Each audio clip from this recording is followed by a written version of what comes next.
Buenas noches, una nueva emisión de Grande del Sistema.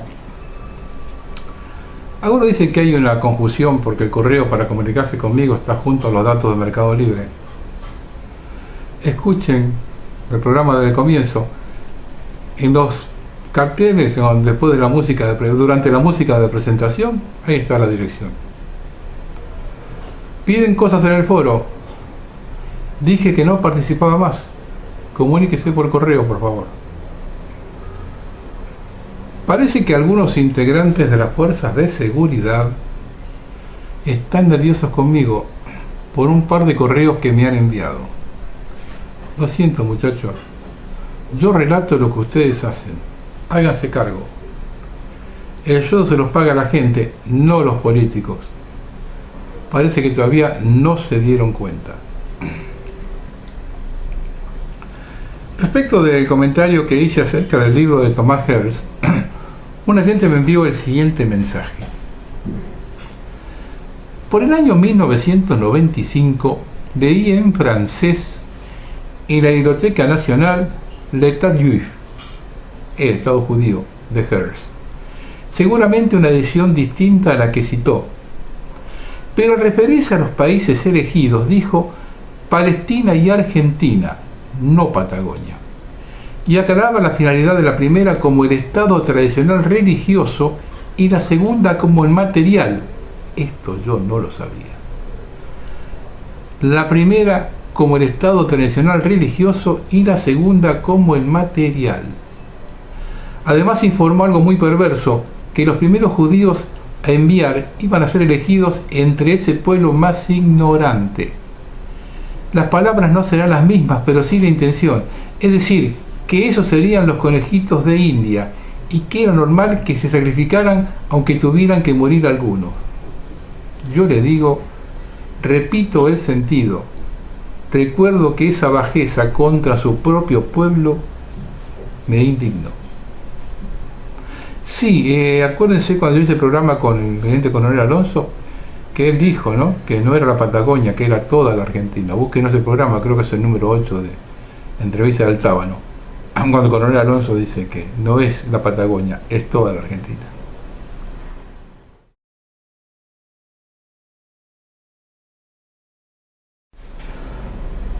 Vamos a hablar de la política de Estado en Argentina. ¿Quién dijo que en la Argentina no tenemos política de Estado que se prolongue más allá de cada gestión? Enumeremos. La destrucción de la industria y del empleo como constante y empeñosa tarea de los gobiernos de turno. El engrosamiento de un Estado ineficiente, condicionando así a un déficit fiscal eterno, mediante la normalización del nepotismo partidario. La concentración urbana y el hacinamiento marginal, así como el abandono de las provincias interiores, favorecido del Estado Nacional con mucho tesón en todo su territorio. El deterioro constante de la educación pública de calidad en todos sus niveles.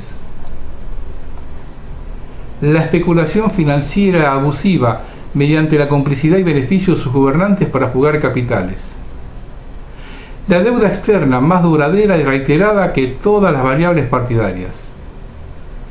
La destrucción y el abandono de la principal vía de transporte del país, los ferrocarriles, sus estaciones, talleres, fábricas, escuelas, etc. El arrasamiento de toda otra forma de actividad rural que no sea la mega agricultura extensiva, incluyendo la expulsión de sus pobladores compulsivamente y como consecuencia de la fumigación. La tala indiscriminada y el despojo de todos los bosques naturales, de la flora y de la fauna silvestre, así como la contaminación constante de todas las fuentes de agua potable. La carencia absoluta de toda defensa del territorio nacional y de su pueblo mediante el vaciamiento de las Fuerzas Armadas de manera uniforme por todos los gobiernos desde 1990. La destrucción deliberada del núcleo social básico, la familia, por medio de la indigencia y los comedores, de la divulgación de las adicciones, del cultivo asiduo de la obscenidad por los medios masivos y de la estimulación directa y compulsiva. ¿No le parecen que estas son políticas de Estado?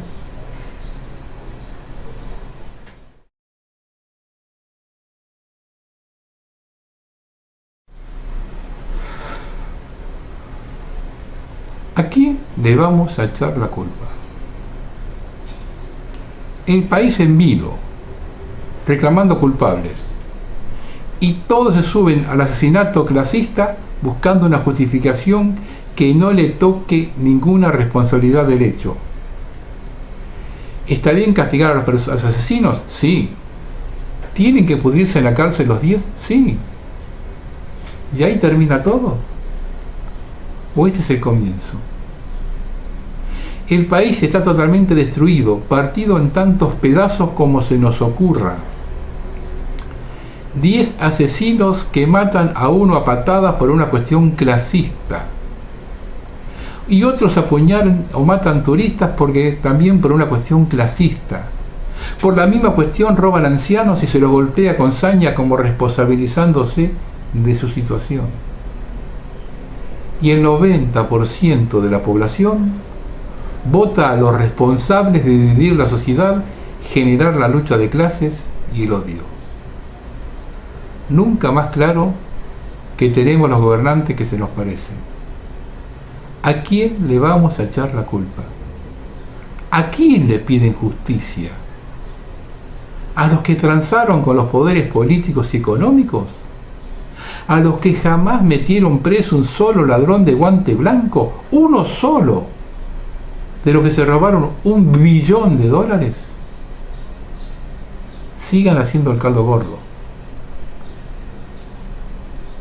No podemos planificar de qué forma salimos de este infierno si no comienzan a rodar las cabezas de los verdaderos responsables, los que lucraron y lucran con la decadencia argentina, y los traidores que le sirvieron en bandeja de plata a los enemigos externos la patria destrozada para que se la repartan como botín de guerra.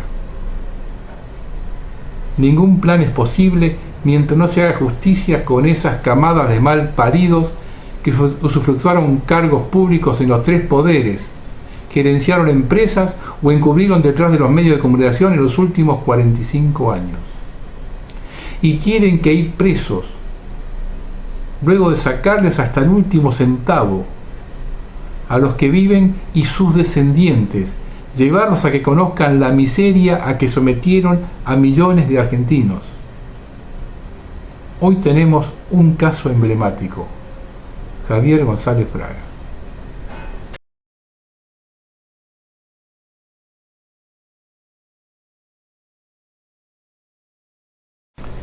Este pal parido, como presidente del Banco Nación, le regaló a los cargadores de la aceitera Vicentín 18.000 millones de pesos que vamos a tener que pagar todos nosotros.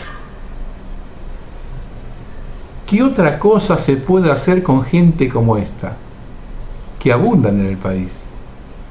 Pudrirlos en la cárcel es lo mínimo. Una vez logrado que nos saquemos toda esta mierda de encima, un equipo de gobierno completamente nuevo, sin compromisos con el pasado y con proyectos del país, podrá terminar con la grieta que nos está destruyendo. Porque esta es la verdadera justicia. El resto es jueguito para la tribuna. El Poder Judicial nos va a querer vender la mentira que está haciendo justicia con 10 asesinos, o con la celeridad que encontraron a los que acuchillaron al turista australiano, mientras resonantes casos se mantienen impunes. Es otra burla más de los jueces y fiscales hacerse los machos cuando no hay presión de los poderes políticos o económicos. En 24 horas descubrieron de quién era la zapatilla que mató a Fernando, y después de 5 años no podemos saber si Nisman se mató o se suicidó. Ni hablemos de la AMIA o de 100 casos más. En 3 días encontraron en la Villa 31 a los que intentaron matar al turista, pero no pueden desarmar una cocina de droga en la 1114. Venden la droga delante de los gendarmes, pero me critican a mí por difundir. Basta de tomarnos por idiotas y querer tapar con la muerte de Fernando medio siglo de corrupción, vergüenza, impunidad. Y el pueblo argentino, mientras siga manejándose con espasmos, que le marcan los medios de difusión del sistema y siguen votando a sus verdugos, dan lástima. Y le dan de comer al sistema, que tiene una comprobación más que los argentinos no solo no atacan a los verdaderos responsables, sino que caranchean en la carroña. Con estos casos policiales resonantes van a tapar la vergüenza de la deuda externa tomada por Macri. El Congreso entero la va a legitimar y el pueblo en su conjunto pagará con más hambre a algunos y descenso de niveles de vida a la mayoría, mientras los responsables se cagan de risa con lo robado, tal como viene aconteciendo hace décadas, y convenciéndose que el robo y la corrupción están institucionalizados del mismo modo que la impunidad.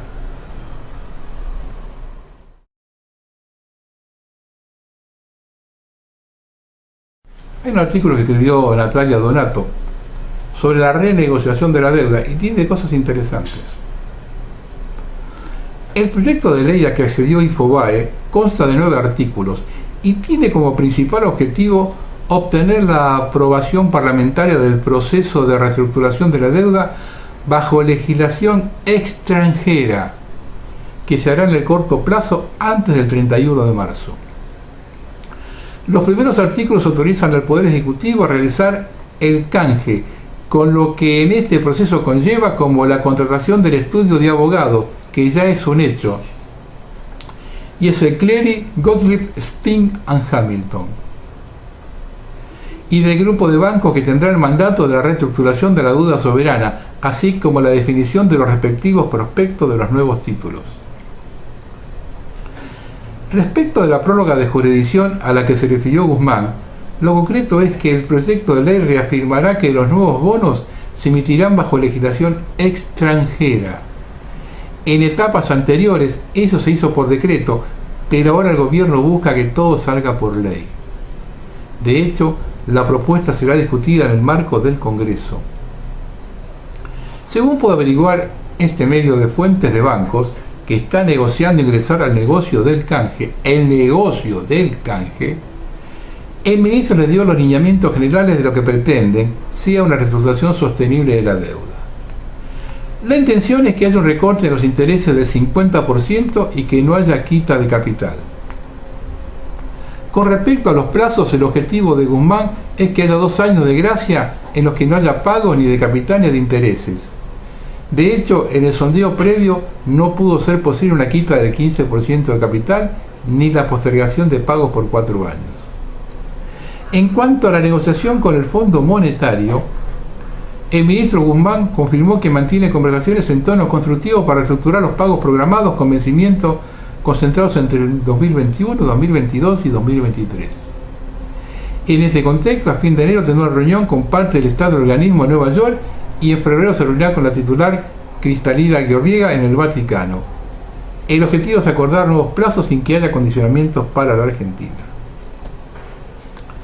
El plan de facilidades extendidas exige metas fiscales, pero también la aplicación de reformas estructurales como la previsional y laboral. La previsional ya está en marcha, van a costar a todos los jubilados. El programa fue diseñado y ejecutado por nosotros. No vamos a permitir ninguna condicionalidad. Lo nuestro es nuestro, aseguró Guzmán en conferencia de prensa. Y después le salió una nariz grandota así de Pinocho. Y que tendrá que ir a Nueva York a operarse en la nariz ahora. Otra vez sopa. A los acreedores primero les interesa que se la reconozca sin chistar y que otro gobierno se haga cargo. Así pasó con la contraída por el gobierno militar reconocida por Alfonsín, el desguace de Menem blanqueado por De la Rúa primero y Duhalde después, la salida de la convertibilidad reconocida por Néstor y pagada por Cristina, y ahora estos se hacen cargo de la de Macri para que se la pague el que venga en 2023. Y en cada negociación el país queda en situación más desfavorable. Siempre proceden igual, porque siempre les dio resultado. Total, los que pagan son los giles que los votan.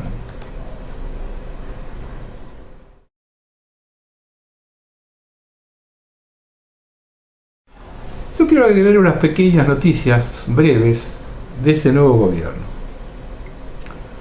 La primera es adiós al Clio. Kicillof gastará más de 100 millones de pesos en automóviles de alta gama, 90 automóviles, camionetas 4x4, pick-up doble cabina y furgones de techo elevado son solo algunas de las costosas pretensiones del gobernador electo de la provincia de Buenos Aires. Acorde al pliego, la suculenta suma financiará vehículos de las jurisdicciones y entidades de la provincia de Buenos Aires, aunque no especifica cuáles. En total serán 380 vehículos, entre los que habrá 90 automóviles de alta gama, 100 camionetas 4x4, 90 camionetas utilitarias y furgones de techo elevado. Para algunos que seguro van a comentar en el foro, no, esta plata no alcanza para esos vehículos. Muchachos, les aclaro que como el 60% del precio de un auto es impuesto. Así que si le sacamos los impuestos, compramos muchos autos. La iniciativa causó revuelo entre los pasillos de la Contaduría de la provincia de Buenos Aires. Todavía resta nombrar muchos funcionarios clave y nos enfrentamos a vencimientos de deuda impagable, sin tener en cuenta los problemas económicos internos. No es el mejor momento para gastar más de 100 millones en cosas que no son necesarias, aseguró un director al Realpolitik. Otra cortita. Primero la familia. Agustín Rossi, ministro. Delfina, la hija de Agustín Rossi, directora del Banco Ciudad. Sergio Boyechesen, yerno de Agustín Rossi, vice del Banco Central. Carmela, mujer de Rossi, asesora de la Casa Rosada. Casi 1 millón de pesos por mes nos cuestan los Rossi. Otra, la prohibición de fiestas tradicionales y sobre todo la elección de la reina se debe a presiones de ONG feministas como Ni Una Menos y Decimos Basta, acusando de machismo y cosificación. Lo hicieron con las porristas del fútbol y el TC, pero fomentan ahora el fútbol femenino diciendo que es un derecho. ¿No es un derecho participar en un concurso de belleza? ¿O todas deben ser deportistas? ¿No es una mujer la que le guste modelar? Pero hay que recordar que la mujer del nuevo orden mundial es histérica, militante de causa de extrema izquierda, se viste con camisas anchas de hombre, tiene corte de pelo palangana, no se maquilla, usa zapatillas 2 números más grandes y medias con pantalones anchos, además es denunciadora sistemática, aborta sin consentimiento de su pareja y odia al cristianismo por culparlo de todos los males. Ideal para romper las relaciones hombre-mujer. Por el contrario, el establishment promociona a travestis como mujeres y persigue al que no lo acepta. Es todo un proceso de ingeniería social que avanza con complicidad de más media de izquierda y derecha que construyen el pensamiento único que es indispensable para llevar a cabo esta dictadura ideológica. Mientras tanto, el pueblo acepta y obedece.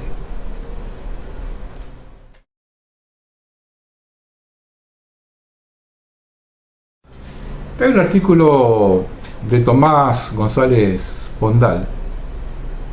Él lo tituló "Tampoco en enero comemos vidrio". Enero es un mes que aquí tiene sus particularidades. Hace mucho calor, la gente en su mayoría está de vacaciones y los políticos suelen hacer cosas que pasan inadvertidas, aprovechando muy especialmente lo segundo que he mencionado. Por eso muchos no se han enterado que el gobierno evalúa ampliar el proyecto de aborto para reducir las resistencias. ¿Qué es esto de la reducción de resistencias? El presidente argentino Alberto Fernández ha querido quedar como solidario tocando el sueldo de los demás, excepto el de los políticos, y ahora quiere quedar como un conciliador, pero a costa de sangre ajena. Pretende no tener resistencia por parte de quienes se oponen al aborto, alegando que en su proyecto para legalizar la práctica mortal también se incluye un plan de protección a la mujer que si desea continuar con el embarazo y esté en situación de vulnerabilidad. Oh, pero qué bueno que es Alberto. Un gobierno protector de quienes deseen matar y un gobierno protector de quienes deseen no matar. Hacemos el intento durante el año de comer sano, por lo que debo aclarar que tampoco en enero comemos vidrio. Alberto sostiene ahora que pretende terminar con la lógica del verde y el celeste, que no funcionó y que tenemos que garantizar a todos todo. ¿Cómo será que anhela terminar con esa lógica que él mismo en medios de prensa y con obcecación notable defendió la legalización, defendió el verde? ¿Y cómo será que pretende acabar con esa lógica que su equipo de gobierno es prácticamente abortista? Sin ir más lejos, Ginés González García, su ministro de asesinatos. Erenadi Donda, abortera. Secretaria Legal y Técnica Vilma Ibarra, abortera. Ministra de Mujeres, Género y Diversidad Isabel Gómez Alcorta, abortera. En fin, solo algunos ejemplos. ¿Y garantizar a todos todo? ¿Sí? ¿Cuál es la garantía para los niños que serán pasados a destroce? Se los diré en tono colorido. No quieren acabar con el verde. Quieren acabar con el celeste, pretendiendo que el verde quede más amigable. Llaman proyecto integral a aquel que, haciéndose el bonachón, es flor de turro, pues deja abierta la posibilidad de que quien desee asesinar pueda asesinar. Desde que hay alguien a quien sí pueda matarse, entonces deja de ser integral eso. Esbozan en sus ya consabidas patrañas. El Estado no está para meterse en la cuestión moral, sino para brindar una política pública. Después cada uno puede tener la militancia que quiera. Ah, ¿no? ¿Y cómo se hacen los códigos penales si no se tienen en cuenta cuestiones morales? ¿Y cómo se hace el Poder Judicial para hacer justicia si no se tiene en cuenta lo que es justo e injusto? ¿O lo justo que es bueno y lo injusto que es malo no son precisamente parámetros morales? Les encantaría que no existiera moral, principalmente cuando se trata de tapar los escándalos que producen. Lo primero que hacen los funcionarios es juramento que en principio se lo hace en miras a comprometerse con un buen desempeño, si no, no se haría nada. El derecho, el verdadero por supuesto, halló fundamento en los tres pilares que vienen desde el derecho romano: vivir honestamente, no dañar al otro y dar a cada uno lo suyo. Y acaso una gran prueba en contra del absurdo esbozado de que el Estado no debe meterse en moral es que una inmensa cantidad de políticos hace circular por las sociedades prácticas inmorales. En definitiva, otra trampa más, que bajo la modalidad amplitud y acogida desea lograr que el aborto aterrice plenamente en la sociedad.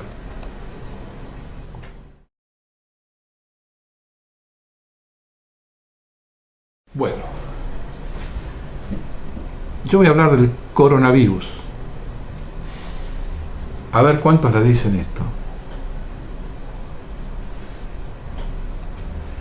18 de octubre de 2019, 2 meses antes que se reportara el primer caso de coronavirus en China. Se llevó a cabo un evento simulado llamado Evento 201, seguido de una conferencia entre directivos del Centro de Prevención de Enfermedades, directivos del Johns Hopkins University, directivos del Bill and Melinda Gates Foundation, directivos de empresas como Johnson & Johnson, UPS, ASN Bank. El evento en Nueva York fue patrocinado por la Fundación Bill y Melinda Gates, la Universidad Johns Hopkins, Bloomberg School and Public Health y el Foro Económico Mundial. El evento también tuvo grabaciones simuladas por una cadena de noticias GNN, obviamente en alusión a la CNN, en los cuales se decían cosas como: empezó silenciosamente, hace meses, tal vez años, un nuevo coronavirus se esparce en mandos a través del ganado. Primero enferman los ganaderos y la gente del mercado. Otro titular simulado dice que el sector de los viajes ha sufrido grandes pérdidas con reservas bajando hasta un 45%. Otro titular dice: la pandemia está causando una creciente crisis financiera global. ¿Toman conciencia de esto? 2 meses antes. Estos son los puntos que se resaltan en dicha conferencia. Primero, los gobiernos, las organizaciones internacionales y las empresas deben planear ahora cómo llevar a cabo las funciones corporativas esenciales durante una pandemia a gran escala, a larga escala. 2. La industria, los gobiernos internacionales y las organizaciones internacionales deben trabajar unidos para aumentar los suministros de contraconceptivos médicos para habilitar una distribución rápida y equitativa durante una pandemia severa. 3. Los países, las organizaciones internacionales y las compañías de transporte global deben trabajar unidas para mantener el transporte y el comercio durante una pandemia severa. 4. Los gobiernos mundiales deben proveer más fondos y recursos para apoyar el desarrollo y manufacturación de vacunas, terapias y diagnósticos que van a ser necesarios durante una pandemia severa. 5. Las empresas globales deben reconocer la carga económica de una pandemia global y luchar para estar más preparados. 6. Las organizaciones internacionales deben priorizar reducir el impacto económico de las epidemias y las pandemias. 7. Los gobiernos y el sector privado deben asignar una mayor prioridad a desarrollar métodos para combatir la desinformación previa a la siguiente respuesta pandémica. Recuerden que esto fue dicho 2 meses antes que se reportara el primer caso a finales de diciembre de 2019. También está dando mucho que hablar la relación entre la Fundación Bill y Melinda Gates y su relación con el Instituto PIBRIC, que el 19 de junio de 2015 patentó una cepa de coronavirus y la patente fue otorgada el 20 de noviembre de 2018. La Fundación Gates donó inicialmente $189.000 a dicha fundación en 2013 para programas de vacuna para ganado y pequeños rumiantes, y también volvió a donar $5.500.000 a fines de 2019 para el desarrollo e investigación de vacunas. Es curioso que este instituto, Livestock Antibody Hub, sea uno de los pioneros en la búsqueda del antídoto para la coronavirus que está actualmente siendo noticias a nivel mundial. Y otro hecho es que el Instituto PIBRIC publicó una vacante para científicos postdoctorales por 4 años en LinkedIn, bajo el siguiente título: el empleado reportará a los directivos del grupo coronavirus y al grupo de oncogénesis viral y trabaja cercanamente con un grupo multidisciplinario para avanzar los objetivos globales de PIBRIC Livestock Antibody Hub. Entonces, después de 6 o 7, 8 años de la pandemia famosa que tuvo el presidente de México, ¿se acuerdan? No meten esto. Sigamos participando.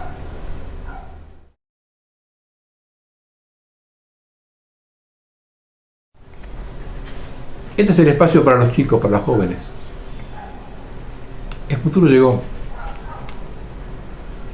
Domino's ha comenzado la construcción de una instalación de 59.000 pies cuadrados en Texas, que será la fuente de creación de masa de pizza para cientos de tiendas regionales. Y hay un problema importante: el nuevo centro de cadena de suministro de alta tecnología está completamente automatizado. La nueva instalación producirá suficiente masa de pizza para 300 tiendas en toda la región. La producción de la masa se completará en su totalidad con robots y sistemas de inteligencia artificial para una productividad máxima. La compañía dijo que, debido a que se eliminarán a los humanos de la línea de producción, la instalación puede crear más de 20.000 bandejas de bolas de masa de pizza por día. La nueva instalación solo creará 85 empleos, a diferencia que si no hubiera robots, hubiera creado cientos de empleos para la comunidad local. Domino's, como muchas otras empresas, está integrando rápidamente la automatización en su cadena de suministro para evitar los altos costos laborales que están comprimiendo las márgenes. A la compañía le resulta difícil pasar el aumento de los costos a los consumidores en quiebra, por lo que ha optado por introducir la automatización y la eliminación de los humanos en su cadena de suministro para mantener bajos los precios de la pizza. Supercentro Walmart en Salem, New Hampshire, ha estado probando robots para recolectar artículos de abarrotes para el cumplimiento de pedidos en línea. Millones de empleos de bajos salarios y baja calificación serán desplazados debido a la automatización para 2030. La nueva ola de inversiones en automatización para las cadenas de suministro, es evidente que los trabajadores de ingresos medios o bajos serán los más desplazados. El gobierno enfrentará desequilibrios de mercado y una desigualdad de riqueza en expansión. Esto podrá llevar a la sociedad al borde, ya que posiblemente será la Reserva Federal en los próximos años para suscribir el QE de Pitt. Esto es gravísimo, ¿eh? Esto es gravísimo. Porque ¿qué van a hacer con los millones de personas que quedan sin trabajo? ¿Que van a pedir que todo el mundo se profesionalice y tengamos 30 millones de ingenieros tecnológicos? A ver dónde trabajan. Esto es como cuando cerró Somisa y todas las indemnizaciones fueron a poner en San Nicolás taxis y remises y kioscos. A los 5 meses había 5 kioscos por cuadra y había tantos remises como habitantes en San Nicolás. Digo, ¿cuántos quedan ahora? Una compañía de restaurantes en Jilin, China, obliga a sus empleados a gatear si no alcanzan sus objetivos. El jefe de esta firma estima que no hay un modo mejor para fomentar la cultura corporativa, mejorar la cohesión y estimular el espíritu de lucha entre sus trabajadores.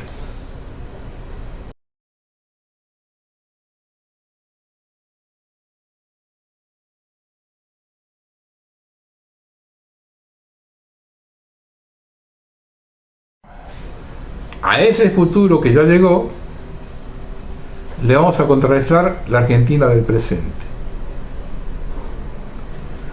Un camión de carga con galletitas por el fuerte viento se dio vuelta en Villa Mercedes, San Luis. ¿Qué pasó? 2.000 personas abordaron al rodado volcado y se llevaron toda la carga. Esta es la sociedad que hoy vemos. Allí seguramente no existió ninguna grieta, los unió el saqueo.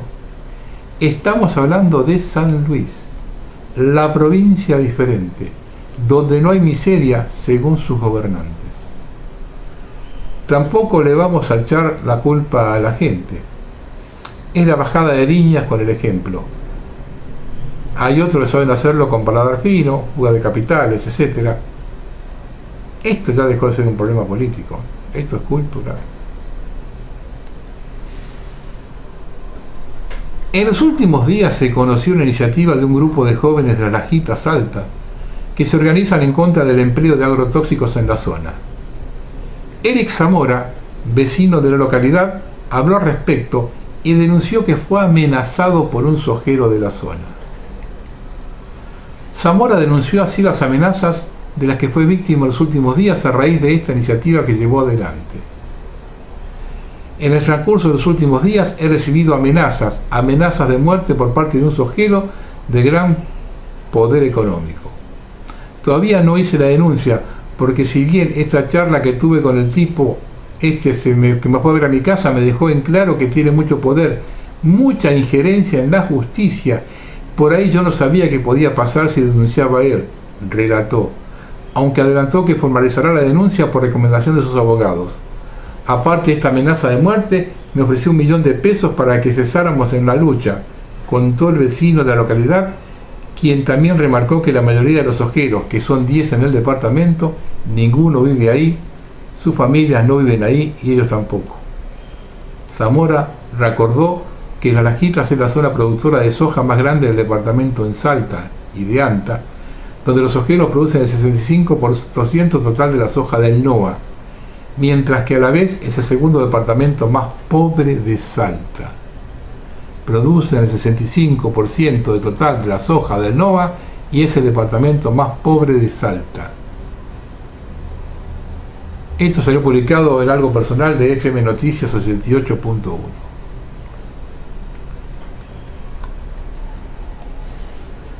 El sábado 18 de enero fueron encontrados sin vida Enrique Ugarteche y su esposa Nancy Carreto.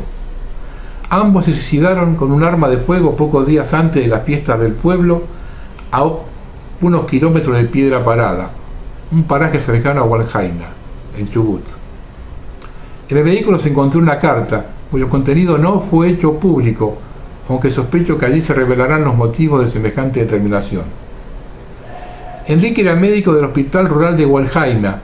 Nancy, su esposa cubana, también médica graduada en su país, fue su compañera en esta tremenda decisión. Se estaban haciendo una casa en el pueblo, pero debido al descalabro económico tanto nacional como provincial, no la habían podido terminar y estaban siendo presionados para dejar la vivienda oficial del Ministerio de Salud Pública, que precisamente está destinada para los médicos del hospital. Era el único médico del pueblo. ¿Hasta cuándo se puede trabajar como médico en un hospital rural en esas condiciones? Enrique nos dio la peor respuesta: hasta la muerte. Formado en Cuba para hacer prevención sanitaria, Enrique no pudo ponerla en práctica porque ¿cómo se trabaja preventivamente si el sistema público te deja en absoluta soledad? No te paga los salarios, pauperiza tu vida y además te obliga a ocuparte de la emergencia porque no hay recursos. El día en que se decidió terminar con su vida, él era el médico de guardia, el único del pueblo. No tenía salida. Los directores de área que no le garantizaron un espacio de salud mental que lo sostuviera fueron los mismos que le exigían que dejara la vivienda oficial. Funcionarios de un gobierno que ni siquiera cumple con sus obligaciones más básicas, como el pago de salarios y jubilaciones en tiempo, y forma, aporte de obra social, infraestructura, y que ahora, sin siquiera ponerse colorado, propone un nuevo ajuste maquillado como reestructuración del Estado. Ustedes saben que yo todo esto que venga de la Patagonia a mí me da escozor, porque ¿qué más razón le va a dar a la gente de la Patagonia que buscar independizarse de Buenos Aires? Ojo con estas cosas. Una más. En un procedimiento que se realizó el viernes 17 a últimas horas de la tarde en un control sobre la Ruta Nacional 86, un camión que transportaba 2.543 kilos de marihuana escondida en cajones de zapallitos, fue descubierto por la Gendarmería Nacional en Laguna Nainec. El vehículo pertenece al mayorista Santa Rita de Javier Ábalos y Liliana Mabel Tejera Insprán, sobrina del gobernador Guido Insprán. La droga proveniente de Paraguay estaba repartida en 3.729 paquetes o ladrillos ocultos debajo de los zapallitos de tronco, que fueron cargados en Laguna Nainec y que iban a ser despachados con destino a Buenos Aires. La pareja y sus socios tuvieron un vertiginoso crecimiento económico en los últimos años. Se convirtieron en personas ricas a pesar de su juventud y de que empezaron con pocos recursos. Según testimonio de pobladores de la localidad de General Belgrano, Javier Ábalos compró un campo de 800 hectáreas, situado sobre la Ruta 23, camino al paso fronterizo que comunica con Colonia General Brugués en la República de Paraguay. Allí, en ese mismo campo, en un allanamiento realizado por Gendarmería el 4 de agosto de 2008, se encontró un laboratorio de cocina de droga y 50 kilogramos de efedrina. En uno de los procedimientos culminaron con la detención de Carlos Edelmiro González, empresario farmacéutico clave en la investigación de la ruta de la efedrina y dueño de una droguería en la ciudad de Clorinda. Esto lo publicó el Comercial. No sé si en Formosa lo habrán publicado, ¿no? Sobrina del gobernador. Otra. En un barrio, porque es la Argentina de hoy, en un barrio cercano, cerrado de superlujo de Pilar, Edenor ha detectado 44 viviendas lujosas, conexión clandestina de robo de energía y en redes subterráneas, o sea, colgados para no pagar. Hay otros casos en Nordelta de estos ciudadanos de paladar fino. Esta gentuza pertenece al sector que no querían que el transporte público ingresara a sus barrios para transportar a quienes trabajan en sus mansiones. O lo que despotrican contra los negros de mierda porque quieren pagar 2 pesos por los servicios. Son lo mismo que cuando Cristina pidió a quienes no estaban de acuerdo con los subsidios que pidiesen que se los quiten y se anotaron 100. Es una sociedad, en una sociedad con justicia, lo menos que se exige es que estos atorrantes sean conocidos con sus nombres y apellidos. Pero ¿sabe qué pasa? Algunos han recibido coimas para que no dispongan los nombres. Uno de los países más corruptos del mundo han puesto coimas para que no dispongan los nombres. Y la última Argentina de hoy.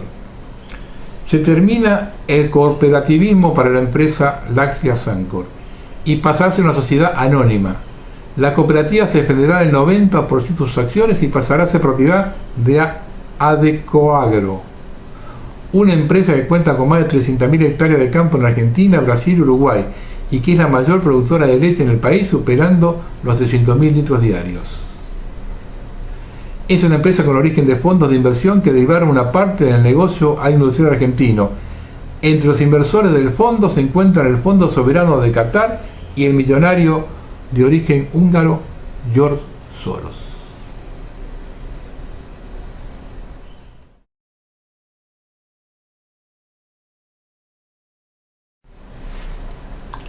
El planeta entero está en manos de un grupo de locos, ¿no? El arma láser Zeus, el dispositivo de energía directa usado en los incendios. Según informa The Economist, en algún teatro de operaciones ya se está usando el Zeus, un dispositivo conocido en la jerga militar como armamento de energía directa que emplea un rayo láser, ya sea disparado por satélites militares o drones. Se vale la tecnología láser para detonar de manera remota minas terrestres, pero esto es solo el comienzo. Desde una distancia de hasta 300 metros, Zeus es capaz de concentrar su poder en un objeto explosivo que no haya detonado y hacerlo saltar por los aires, haciendo que desaparezca la temida amenaza de las minas terrestres, así como la de otros artefactos que por diversas causas no hayan explotado. Con una capacidad calorífera de 10 kW, Zeus solo necesita tener los explosivos a la vista para ser capaz de llevarse por delante hasta 2000 al día. Una vez que ha fijado su objetivo, la explosión tiene lugar en unos 30 segundos de media mientras se mantiene a salvo los ocupantes del vehículo Unwin en el que el ingenio va montado. En su misión de 6 meses de duración en Afganistán, Zeus detonó más de 200 artefactos. En 2005, Zeus también actuó en la guerra de Irak, donde alcanzó el honor de ser la primera arma de guerra con tecnología láser en ser empleada. Más recientemente, el incendio llamado Camp Fear ha destruido más de 12.000 edificios, en su mayoría la población de Paradise, que fue completamente engullida por las llamas, junto con 57.500 hectáreas de vegetación. Esto yo lo pasé, cuando pasó los incendios de California, pero parece que aún no se saben las causas que han llevado a provocar todos estos feroces incendios forestales. Para aquellos que me tiraron la bronca con la de Australia.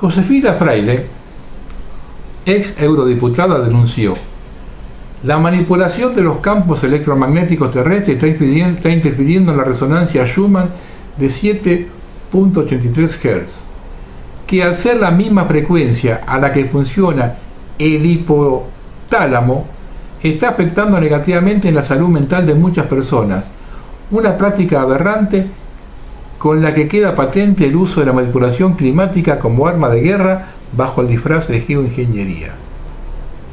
HAARP forma parte de un sistema integrado de armamento de consecuencias ecológicas potencialmente devastadoras.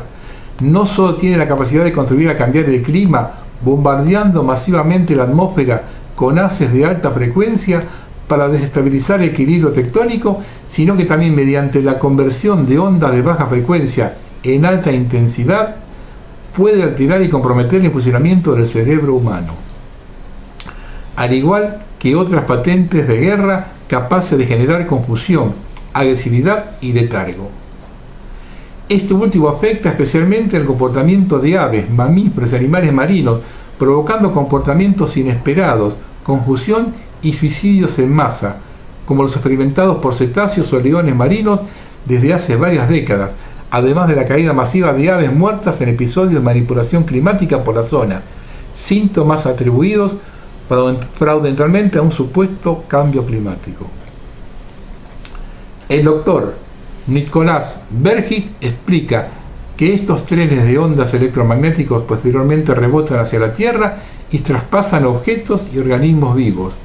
Y este es el motivo por el que en tragedias, devastaciones y terremotos que muchos investigadores científicos han achacado a HAARP, aparecen cientos e incluso miles de pájaros, insectos y pequeños animales muertos por toda la zona. Yo la vez pasada comentaba de estos 50 temblores que hubo en la Argentina entre el 26 de diciembre y el 15 de enero. Un oyente me pidió si le podía mandar el detalle.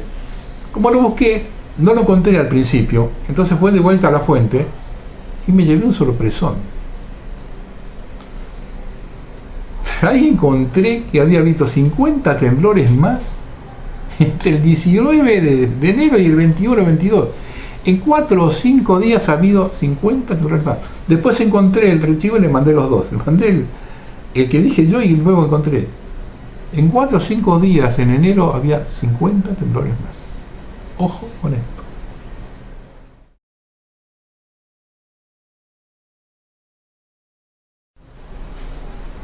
Esto lo escribió Santiago González, lo tituló La guerra cultural. El combate que nos plantean los globalizadores ofrece una oportunidad imperdible para reemplazar la conciencia nacional. Para la batalla cultural que nos propone nos sobran arsenales. Tenemos una historia, una cultura, un patrimonio rico y propio con lo que dar pelea. ¿Alguna vez fuimos una nación? Hay documentos que así lo aseguran. La Constitución, por ejemplo, que la reconoce como algo anterior a cualquier ordenamiento político, no los representantes del pueblo de la nación argentina, dice el preámbulo, y en su primer artículo, la nación argentina adopta para su gobierno la forma representativa republicana y federal. Podemos haber elegido la monarquía o cualquier otro modo de organización. Eso no le habría quitado ni sumado a nuestra condición de nación. ¿Qué es lo que convierte a un pueblo en una nación? Es tema que ha dado mucho que hablar en la filosofía política. José Ortega y Gasset habla de un proyecto sugestivo de vida en común. Se advierte la imagen de la flecha lanzada hacia el futuro. Me gustaría añadirle un concepto que también aparece en el preámbulo, el de la voluntad. Creo que le suma decisión y energía a la idea. El brazo que tensa la cuerda del arco, el ojo que define la dirección. Un pueblo se convierte en nación cuando se percibe como tal, cuando quienes lo integran reconocen que tienen cosas en común. Elige un destino y trabaja para realizarlo. Una nación es una voluntad de ser. De la patria se dice que es el lugar donde están enterrados los padres. Esta definición tan concisa es rica en significados. Supone un territorio, el lugar, una historia, los antepasados, y un compromiso sagrado con ambos, el sepulcro. Una nación necesita imperiosamente de una patria para que su voluntad de ser pueda convertirse en acto. La patria es la nación encarnada. La patria es el pueblo situado en un paisaje. Es la riqueza natural del territorio y la riqueza generada por el trabajo del pueblo en ese territorio. Es la historia de su conquista y el ejercicio de su defensa, porque sin territorio no hay patria, y sin patria no hay posibilidad de que la nación, el pueblo, desarrollen sus potencialidades. Pero la patria además es además una cultura, una lengua, un culto y unas instituciones que requieren igualmente cuidado y protección, porque sin ellas no hay posibilidad de ser. Si la nación es un movimiento, una disposición, un rumbo del espíritu, la patria tiene la densidad de lo real, de lo concreto, de lo tangible. La patria es patrimonio, el patrimonio común de la nación. la defensa, cultivo y aprecio de ese patrimonio se llama patriotismo. El Estado finalmente es la expresión institucional de esa encarnación de un pueblo en una patria, ese conjunto de normas que regulan su convivencia, la administración de su patrimonio y su relación con otros pueblos y naciones, y es también el conjunto de instrumentos necesarios para discutir, sancionar e imponer o ejecutar esas normas. La Constitución Nacional de 1853 es la norma fundamental que, especialmente en sus 35 primeros artículos, sienta las bases doctrinarias elegidas por sus fundadores para la organización del Estado argentino, sistema representativo republicano, libertades civiles garantizadas, culto católico.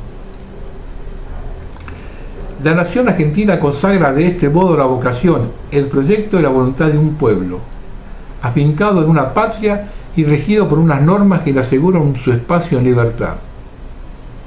En ningún lugar puede el hombre ser más libre que en su propia patria, porque la libertad está en el respeto de la ley, y en ningún lugar está el hombre en mejores condiciones que en su patria para influir en la configuración de las leyes.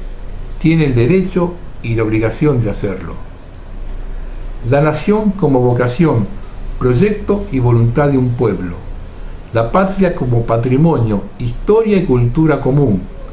El Estado como agente administrativo, regulador de convivencia y representante ante el mundo definen ese fenómeno humano, histórico y localizado que llamamos República Argentina.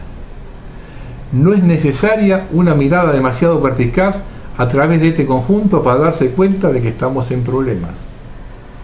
La Argentina está a punto de convertirse en apenas un lugar en donde vive gente reunida al azar, sin rumbo ni destino compartido, desconcertada, ignorante de la causa de los problemas que le arruinan la vida, que jamás encuentran solución, indefensa a merced de quien se aventure a propinarle el zarpazo.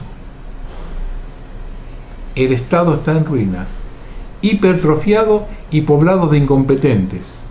Ha perdido capacidad administrativa. Sus órganos normativos y deliberativos se han convertido en una farsa o caricatura de lo que deben ser. Las instituciones civiles encargadas de acompañar y darle vida, los partidos políticos, han degenerado en franquicias electorales que se alquilan para participar en los comicios. Los ciudadanos ven empequeñecerse cada día el espacio de su libertad, abrumados por regulaciones, impuestos y vigilancias. Patria y patriotismos son palabras desaparecidas del lenguaje corriente, y cualquiera encuentra normal y aceptable enajenar sin cuidado el patrimonio común, sea público o privado. El conocimiento y aprecio del pasado, de los trabajos y las gestas de quienes los precedieron, está ausente de la conciencia popular. La nación, esa red afectiva que debería unirnos en una misma vocación, proyecto y voluntad, es una tela raída en la que reparamos, a veces por primera vez, cuando la necesidad nos empuja fronteras afuera. Esa necesidad es cada vez mayor e imperiosa. Quien tiene ahorros trata de ponerlos a salvo en divisas extranjeras o directamente en el extranjero. Los jóvenes más avispados se esfuerzan en sus estudios con la ya no tan secreta esperanza de emigrar. La Argentina se ha convertido en un país centrífugo que expulsa talento y capitales, justamente lo que necesita para crecer, mejorar el nivel de vida de sus habitantes y asegurar la defensa de su patrimonio, de la patria. La evaporación de la conciencia natural, la ausencia de patriotismo han sido la condición de posibilidad para que el Estado cayera en manos de una mafia política, económica, judicial, sindical y mediática, que eufemísticamente llamamos establishment, y que lo opera en su beneficio más allá del color político que flamee circunstancialmente en la Casa Rosada. Este estado de cosas no es azaroso. Mucho ha tenido que ver nuestra desidia, nuestra desamprensión, nuestro desprecio por la ley y nuestra cobardía. Pero también ha tenido que ver la acción de agentes externos que vienen operando discreta pero eficazmente en el escenario argentino desde la desgraciada década de 1970.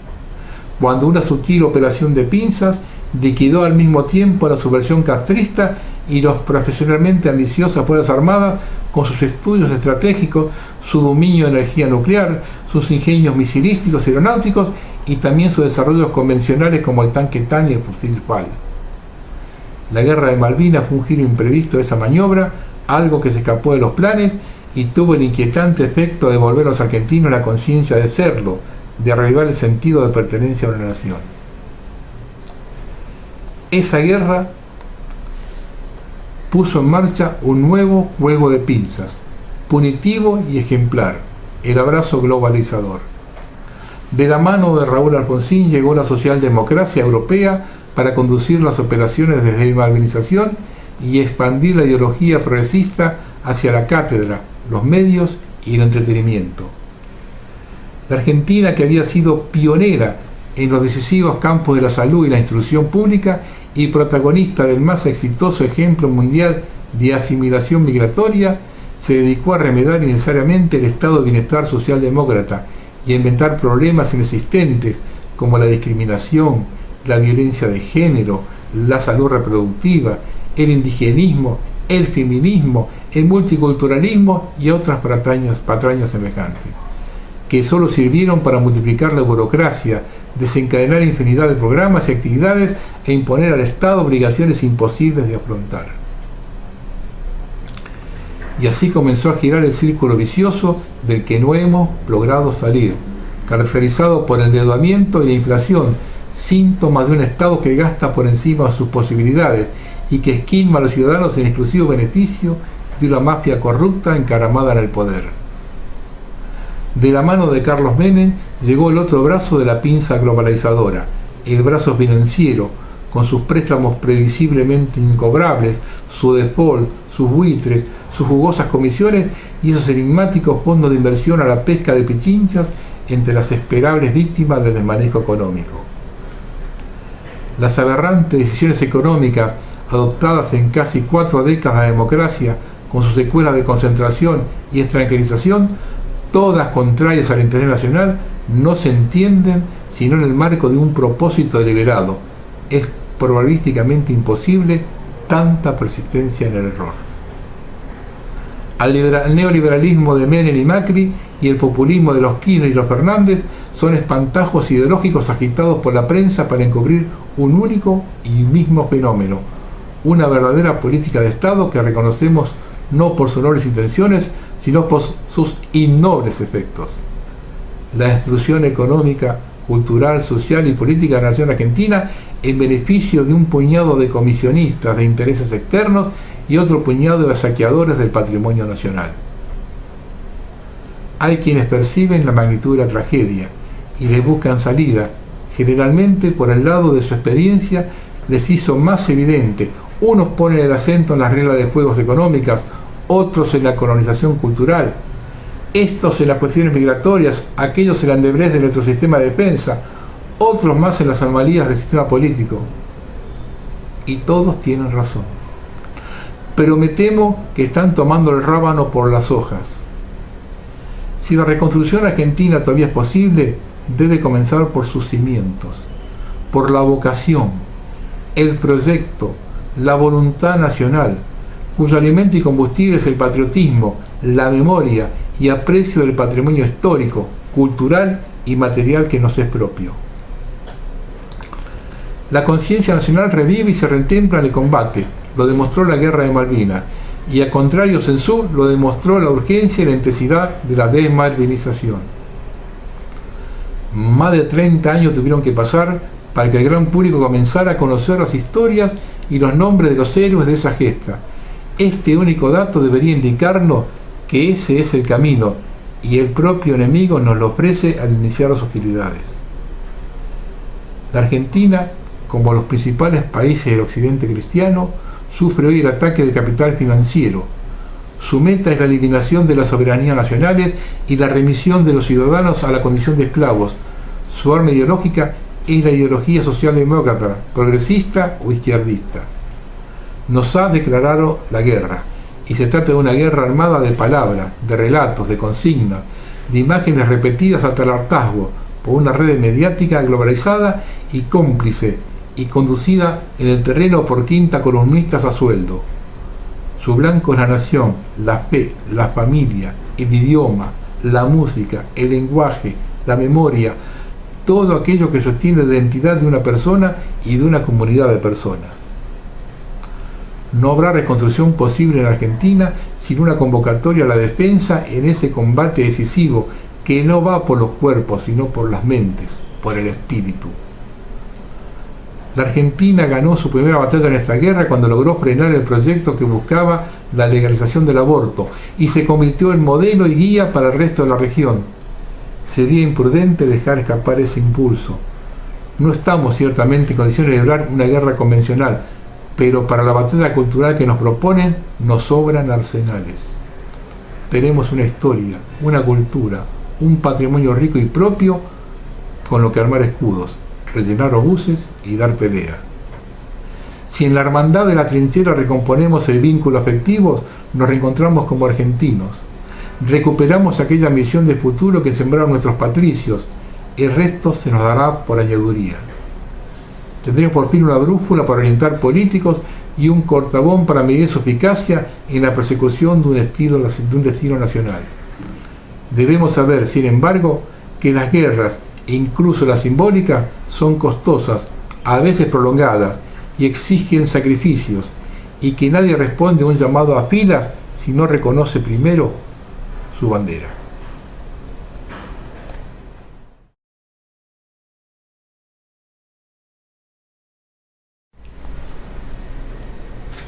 Los argentinos nos encontramos frente al espejo.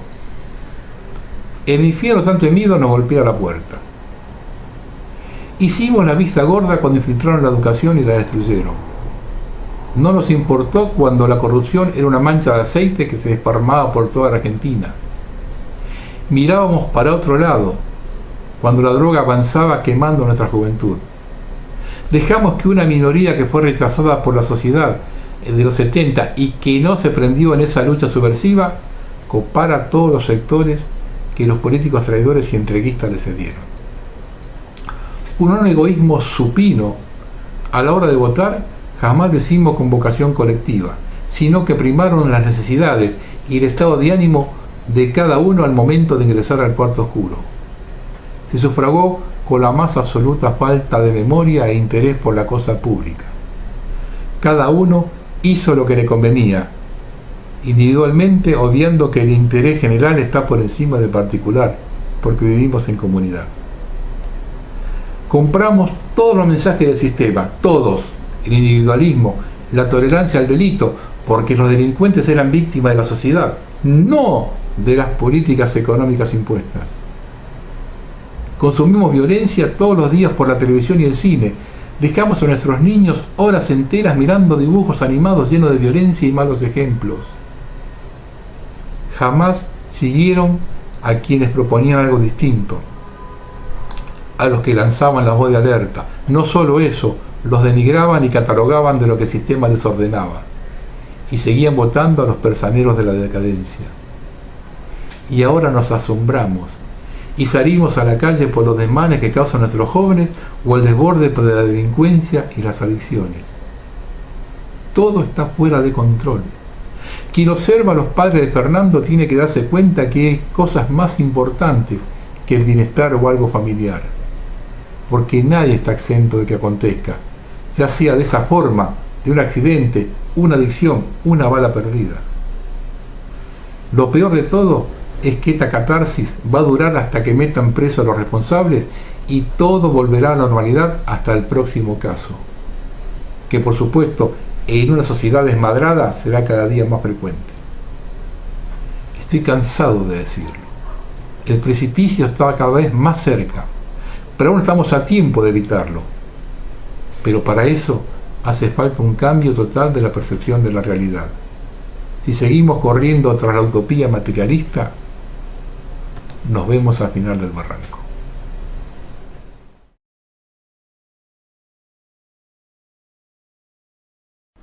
Bueno, yo voy a terminar con un comentario que apareció en el foro del último programa. Existen los 7 pecados capitales. Cualquiera de nosotros lo ha aprendido o lo ha escuchado alguna vez. No son ni más ni menos que la exposición de las miserias. Pero como siempre advierto algo oculto. Hay un pecado capital más, que está oculto y se está utilizando como un arma muy efectiva: la hipocresía. Los 7 pecados capitales que se conocen son la base de todas las operaciones de manipulación mental humana, pero la hipocresía funciona cuando algún ser humano haya logrado disciplinarse de los 7 pecados capitales de siempre, los tradicionales. Las miserias son debilidades y la profundización de las debilidades hace posible el sometimiento. Es por eso que toda acción del sistema siempre trabaja con los pecados capitales. Volviendo a la hipocresía, ¿cómo se utiliza para manipular al ser humano? Provocando empatía. Esa empatía es la que, acompañada de engaños y falsedades, hace tomar decisiones contraproducentes para el individuo y para los demás. Pero solo con eso no alcanza. Para convencer al ser que está haciendo lo correcto, hace falta algo más: la especulación. Cuando alguien especula, está actuando en base a sus propios intereses, en detrimento de los intereses de los demás. La especulación solo funciona con el autoengaño, y de esto se desprende que la especulación es otro pecado capital oculto. La dominación humana está formada por capas. Cuando se logra superar una, se encuentra otra. Un ejemplo del uso de la hipocresía en los temas actuales es la ideología de género. Se dice un sinfín de falsedades y datos sobre lo despreciable que el hombre y sus conductas, para lograr, a través de la empatía que provoca la hipocresía, el convencimiento de la mayor cantidad de gente posible, que serán utilizados para sus fines siempre oscuros y muy lejanos de lo que sus arrogantes buenas intenciones predican. El mismo método se usa con el cambio climático, con los araucanos, con todas las intervenciones de países imperialistas y básicamente con todo lo referente al sistema y sus acciones. Maquiavelo básico. Cuando una parte importante de la población empieza a evolucionar y a convertir sus miserias en virtudes, el sistema las hace mierda, como sea, antes que sean demasiados. De esta manera el sistema se asegura más tiempo de poder, destruyendo las generaciones que hagan falta para que la evolución siempre se trunque y vuelva a cero. Buenas noches.